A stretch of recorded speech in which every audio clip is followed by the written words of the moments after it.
I hope that this is recording now. What's up, everybody? It's me, Jamin. Today we're going to talk about Matrix and Don't Look Up. This is what I watched this week, episode number 13. I'm live right now on Twitch. And if you're seeing this on YouTube, please consider following me on Twitch because I do these videos on Twitch live and you can comment and you can chat live. You can leave a comment down below now if you're on YouTube saying that I'm dead wrong or that I'm dead right if you think that's the truth. But I don't know. It's opinions, movies, art. So here we go. Let's talk about it, I suppose. Matrix Resurrections, a boring, confusing mess is what you saw in the title, and that is what I believe that it is. This movie starts out fairly well. I enjoyed the very first of this movie. I like the idea of it being so meta.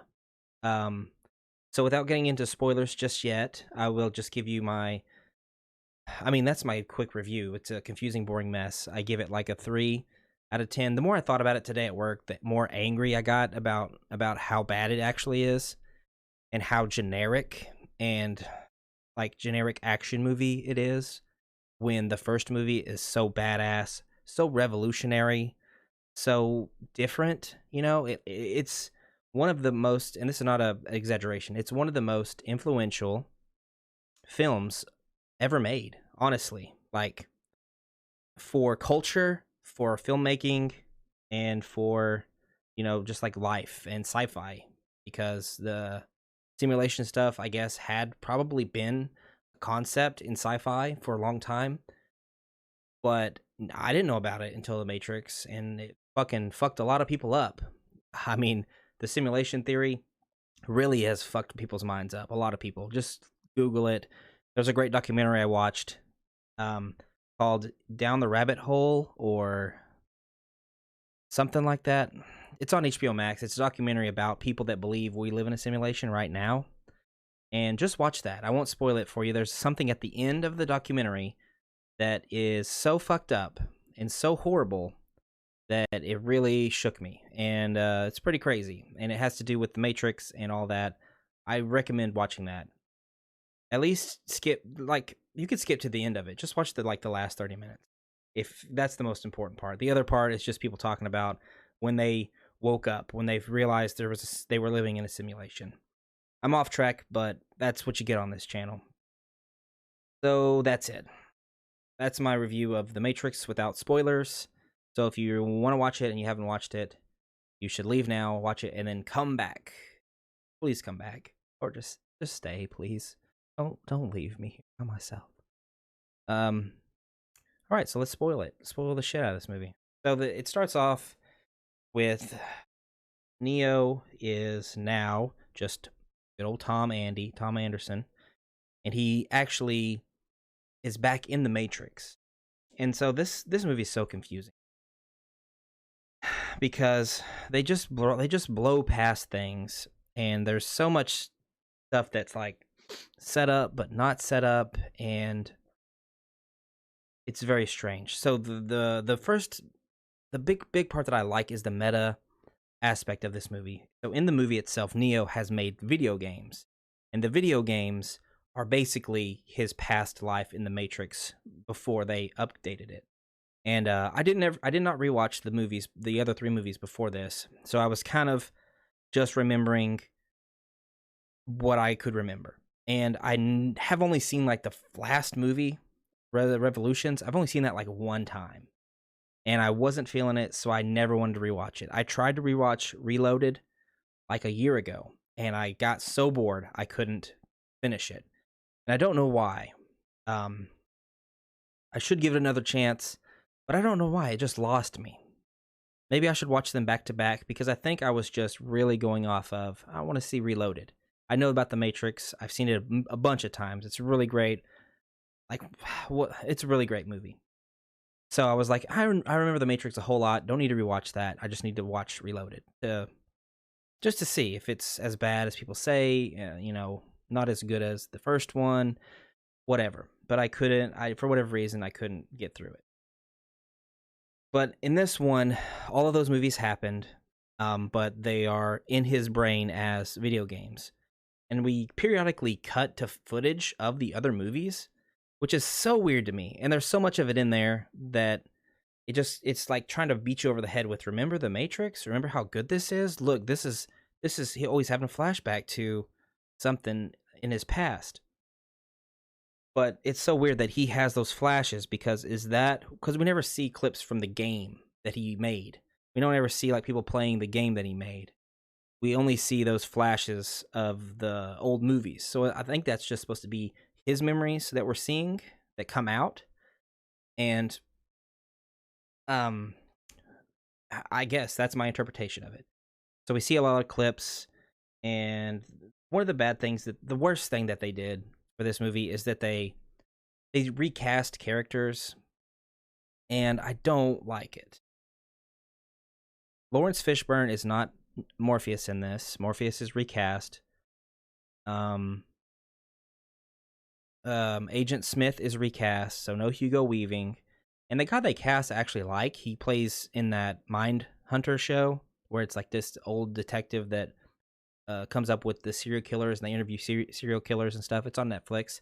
Really good show. I like that actor a lot in that role that he plays in that show, but he just doesn't have the look or the presence that Hugo Weaving has, or the charisma. It's just not there. I didn't feel it. If he was his own new character, it probably would have been better for me to get invested in him, but he's supposed to be Agent Smith, and he's not doing like an impression of him. He's doing his own thing, but it just doesn't work for me, and it was just like bad and distracting.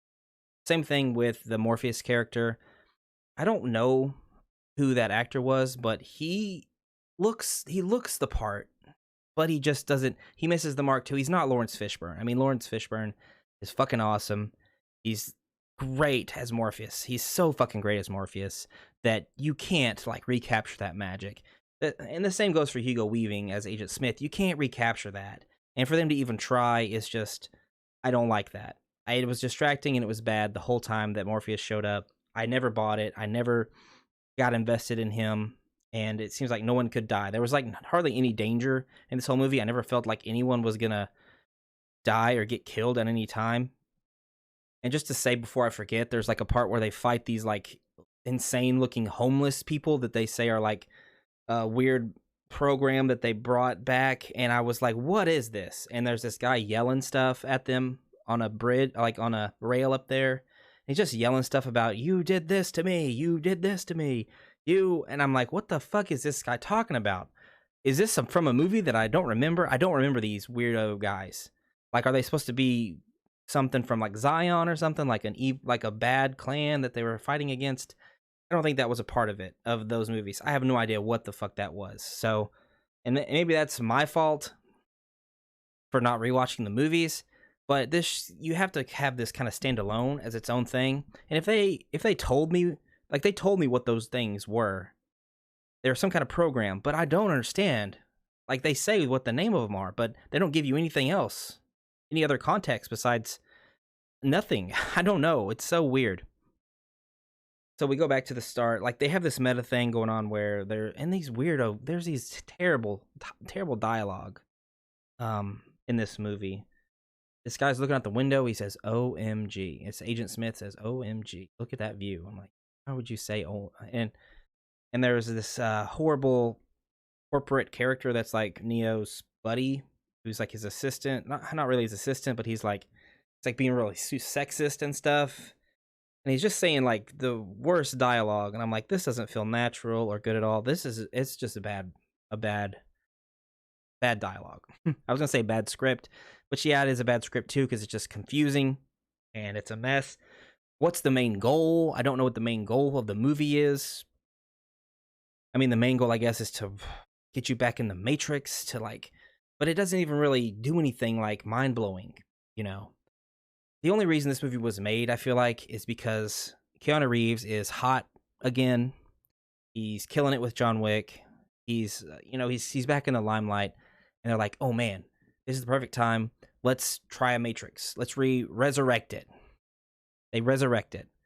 And so they slap Keanu in here. And he obviously wants to do it, Carrie Ann Moss, who plays Trinity, I really like her. I haven't seen her in anything else. Like in 10, 20 years. Has she been in anything else? I don't know. I didn't look it up on IMDb. I wanted to. Because I feel like she's kind of retired from acting. But I don't know if that's true or not. I just haven't seen her in anything. But she comes back and she does a really great job. As far as acting goes. Like her acting is probably... She has definitely the best performance in this whole movie. Keanu Reeves is kind of horrible in this movie. I mean, he plays Keanu Reeves. Like literally, he feels like just Keanu Reeves. He feels like he's in... he feels like he's in John Wick. You know, he feels just the same character. At least in the first Matrix, and maybe we don't have the context of back then, but he just looks like John Wick still because his hair's long, and he has the same facial hair. It's just Keanu Reeves. it's so weird. So, but back then, you know, it just felt like his performance was better back then, but also the context of who Keanu Reeves was for me back then was not what it is today. So it's probably an unfair comparison, but I just thought he was bad. I mean, he tried, but it just didn't land, didn't work. But I still love him. And the action stuff he was in was pretty good. I mean, the choreography was okay. The hits didn't feel as hard. Some of the choreography was kind of bad in certain places where I was like, this doesn't feel like an impactful fight scene. You know what I mean? I think of it mostly whenever him and Agent Smith were fighting, like they did in the other movie, the first movie, and it's definitely not the same, not even close. They do the whole slow motion, they do the whole speed up slow motion punch thing again, but it doesn't feel as good or cool. And that's the saddest thing, is that this movie doesn't push the envelope in like any way possible. They didn't do anything new or different or, you know, special like The Matrix. It revolutionized like bullet time, all these effects and these ideas that were fresh and new, and this movie has nothing like that. It feels like a complete step backwards. There's the only thing that Neo does ever is like he does like a force move now where he just blocks stuff, and it looks like he's straining so hard to like block bullets and stuff, when in the other movies he could just like literally just like stop them. But I guess he's still trying to figure things out, so he's really trying, you know, to do the things he used to do.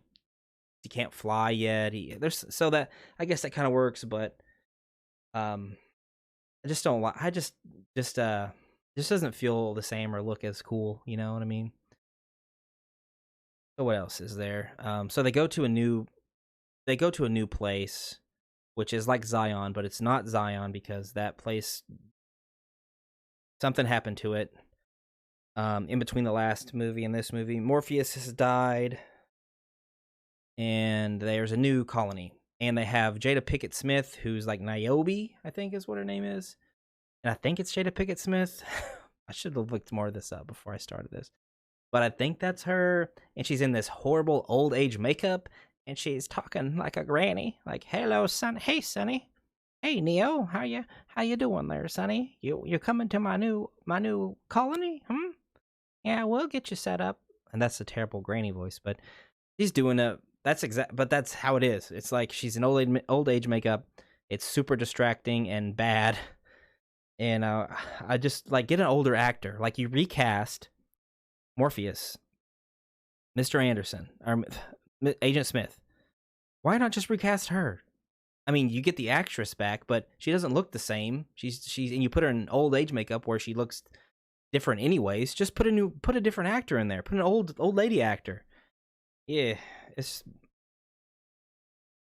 and all that stuff. That was when I was about to fall asleep. When they go back to the colony place, that's literally the worst part of the movie, the most boring part of the movie. Hated it. I liked what they could have done. The potential for Neil Patrick Harris as like this hipster bad guy who's like trying to manipulate him because he's his therapist and all that. That could have been an interesting villain, an interesting way to go. And there is a cool little bit where he can really control the Matrix, and he stops him from moving, and everything's in slow motion, and he's about to hit Trinity with a bullet and all that. That was kind of interesting. I was like, oh, this is neat. What are they going to do here with this? And then Agent Smith, for some reason, can just break through that, and he's just like, I'm different, and I'm better, and whack ya, I punch ya. And I'm like, hey, I guess he can do that, but why? Does it matter? Not really. So, and then there's Neil Patrick Harris. What was the other thing I was gonna say? Dang it, I went on too much of a tangent. I can't remember. The only good memorable music in this is the old music from like the other movies, which they incorporated at the very beginning.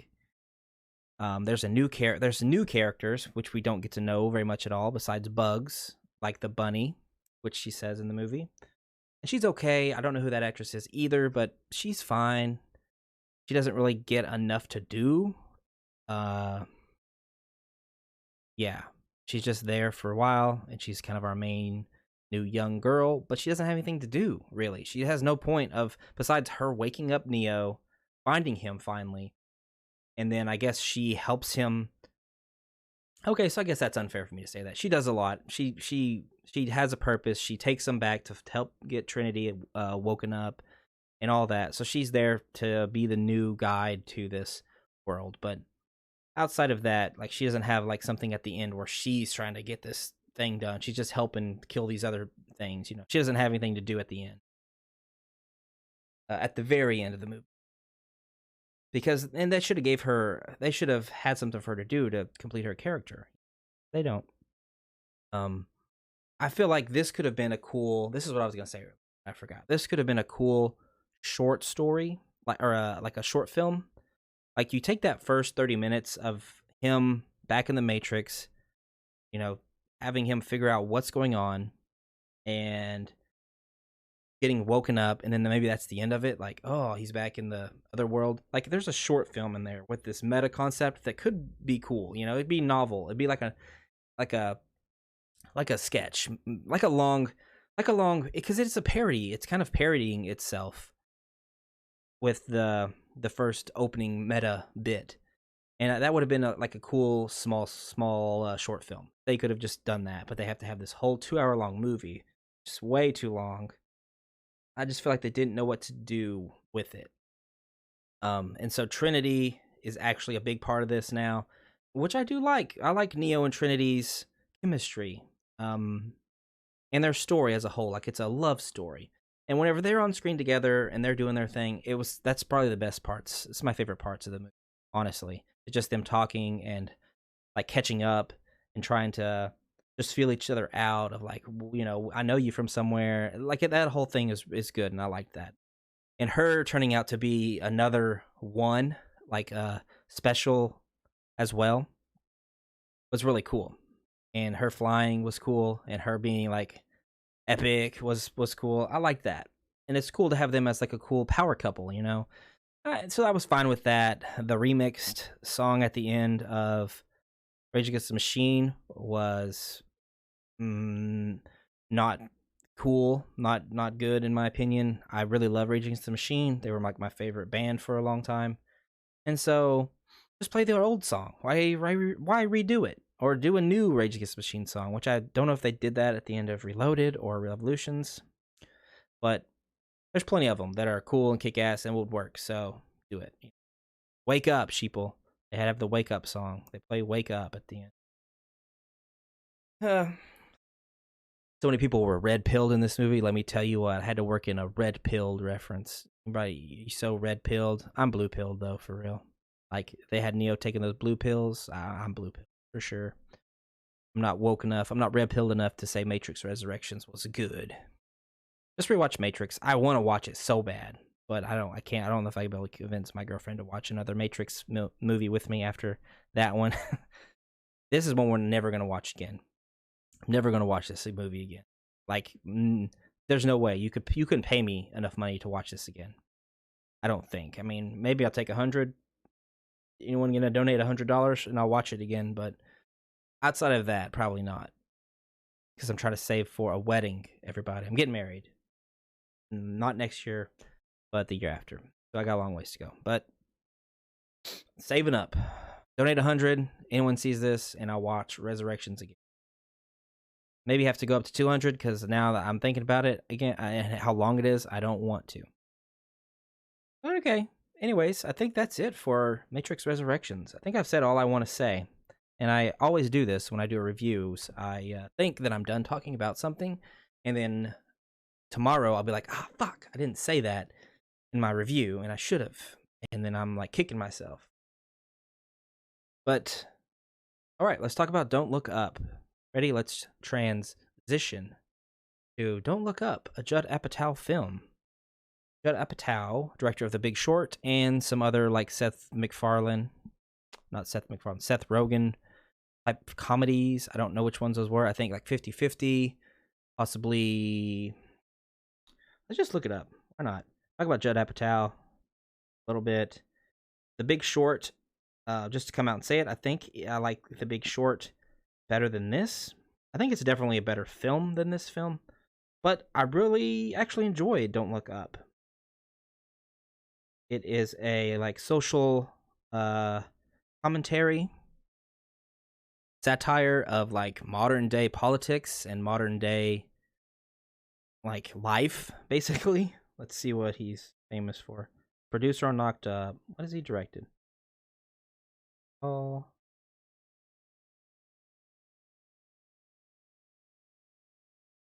get how the IMDb updated their shit, and now it's like difficult for you to see. Like, you have to sort through like directing and. Who directed The King of Staten Island, which I didn't see yet. I should check that out. Trainwreck. I think I watched that. I didn't for it. This is 30. Wait, who directed The Big Short? Did he not direct that? What am I thinking of? And why? Oh, I might be thinking of somebody else, guys. Holy shit.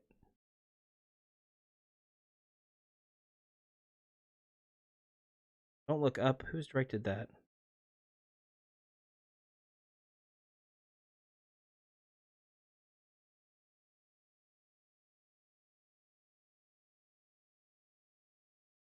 Oh, Adam McKay. Gosh dang it. That's my bad, guys. Sorry, Adam McKay. I called you fucking Judd Apatow, so. So Judd Apatow, Adam McKay has directed Vice, which I didn't see. So there's The Big Short, 2015. He directed Anchorman 2, The Other Guys, Step Brothers. All right, so yeah, he's directed Step Brother. And Talladega Nights. So he's directed a bunch of those Will Ferrell comedies. So I guess he's like trying to transition into more serious films. Yeah, and so all right, so let's talk about Don't Look Up. So if you don't want to be spoiled for Don't Look Up, I'm glad that I looked that up before I just kept saying Judd Apatow or soured, Adam McKay's good name by calling him Judd Apatow. So before I like spoil it, I think I'll give it like a 7.5, 8 possibly out of 10. 7.5 sounds good. Sounds about right. What I really like about this movie is it has a style and it has like interesting shots and interesting pacing. Like there's this thing they do. All right, here goes to spoilers, guys. I'm going to talk about spoilers. So there's this thing there's this like weird focus thing that they do in the movie where there's like the camera's not in focus at certain times and it's like switches focus back from like whoever it's looking on. It feels like they're using autofocus for the camera. So like when it shifts this way, it focuses on this person and then it'll shift back kind of, and then the camera has to like take a second to focus up, and then it gets its focus back and you're like, okay. And I think that's an interesting way of shooting it, the film. And I was like, okay, this is kind of, it feels intentional, but also like it's not a mistake. He's not, obviously things are not in focus for a reason. Like they're doing this weird thing. And I was like, okay, I like this. It gives it some style, and a flow, like a weird flow. And then they also do this thing where people are just talking and there's a lot of people talking, and then it just abruptly cuts off, and they're just saying something, and it's like, oop, well, we're going to another scene. And it happens so many times, and it gives the movie this kind of frantic pace in certain spots. In other spots, it really kind of drags out, but not in a bad way. But things just play out uh, they longer, and then other times it's like they cut in someone talking, cut right in the middle of them saying something, and yeah, there's a lot of like weird improvisational type things at certain points with just what's his name? Jonah Hill. Thank God I remember. Like Jonah Hill has some like surely it's improvised type of dialogue with Jennifer Lawrence, and those were kind of awkward, and some of them were funny, some of them were just like not. They didn't really land, but it was fine. Jennifer Lawrence was fine in this. This is like the if you this is like the annoying actors movie, like if you don't like, because there's a lot of people that don't like Jennifer Lawrence, a lot of people that don't like Leonardo DiCaprio, a lot of people that probably don't like Jonah Hill, and so all these people are in this movie that, and it's I think it's good. Leo does a good job. I'm getting text message. What I like about Leo's performance is that he's kind of quiet and he's just like calm and understated. And this whole time, I'm just waiting. It's building up for his character to just explode and like let it all out and be the yelling Leonardo DiCaprio that he is in like every movie. He always has those epic yelling rants, that like if you think of Wolf of Wall Street and things like that. And I was just waiting. I was like, oh man, this would be so cool if Leo would just go off. And finally it does happen. And it wasn't as satisfying as I thought it would be, but still good. And still, it didn't really fit in that moment because they would have probably cut him off from what he was saying. But I guess they'd done a good enough job of building up that character to where they would let him speak what he needed to say in that little movie or in that little TV studio.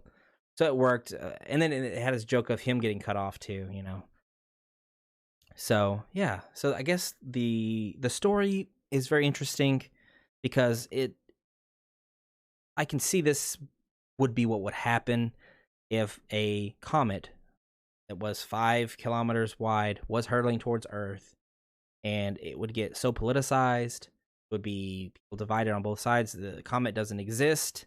The comet does exist, and then there's this whole thing like, don't like look up. There's the comet. It's real. And then there was a whole campaign of like, don't look up. Like they weren't really spreading that the comet was fake, but they have this whole scenario where they're gonna knock the comet off track and it's gonna save our Earth. And then they stop that mission just so they can like make more money by mining it, taking metal off of it, taking materials off of it. And it's kind of sad because, man, it really does like hit home of what could happen, in this politicized world. Like everything can be politicized, even an event, a catastrophic planet-killing event can be politicized, and you believe it. Like it crosses the line of parody and reality, which is scary and sad. And it's still funny and it's played for laughs, but at the same time, if you really think about it, it's just like, oh god, this could really fucking happen. And that makes it that much more sad and I guess effective too. If you don't read too much into it, or if you take it seriously enough. I think at the end of the day, it is like just kind of a silly movie, but it has some serious implications, undertones. The satire is there, and I think if you are not a libtard, blue state, blue pilled person, then you might be like, you might not like this movie as much, or you might be offended. I don't know. I'd be interested to see what Ben Shapiro has to say about this film, or fucking like Alex Jones. I don't know. Some Republican like Donald Trump. What does he have to say about this? Because it's kind of a parody of Donald Trump's rallies and Trumpisms, and then they call these people hillbillies at one point that are on their side, And I would like to. I don't know. Maybe I'll look that up after this. But I'm trying to think of anything else to say. I mean, there's a guy. I don't know the actor's name. I don't remember the character. But there is a black gentleman that is on their science team, and that dude is awesome. He's like the coolest dude, and he did a great job in the role. And I was like, this guy is cool. I like this guy. I wanted to see him in more things. So he was the standout for me, even though he didn't do so much in the movie, but he was always there, and he was felt so real and believable as this like scientist guy. Um,